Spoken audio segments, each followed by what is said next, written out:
BNP যদি সরকার গঠন করে, তো বিএনপির প্রথম যে যুদ্ধ বা জেহাদ যেটা হবে সেটা হচ্ছে দুর্নীতির বিরুদ্ধে।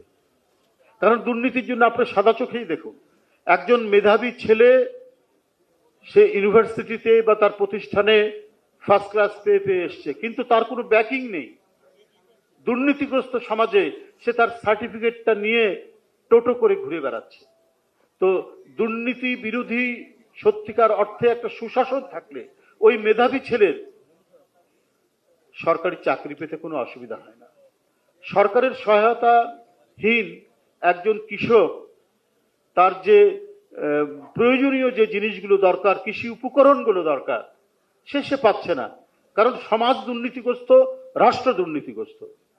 দুর্নীতিমুক্ত একটি সরকার গঠিত হলে তাহলে ওই কৃষক ন্যায্য মূল্যে তার কৃষি উপকরণ পাবে।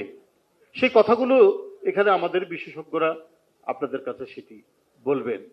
একজন তরুণ তার পরিবার হাসপাতালে চিকিৎসার জন্য সেখানে গেছেন, কিন্তু গিয়েই সে ভোগান্তির মধ্যে পড়ছেন।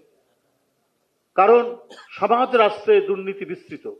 আমরা যদি দুর্নীতিমুক্ত একটি সরকার গঠন করতে পারি, তাহলে তরুণ হোক, প্রৌঢ় হোক আর বৃদ্ধ হোক, তার পরিবার যখন হাসপাতালে যাবে সে ভোগান্তির মধ্যে পড়বে না।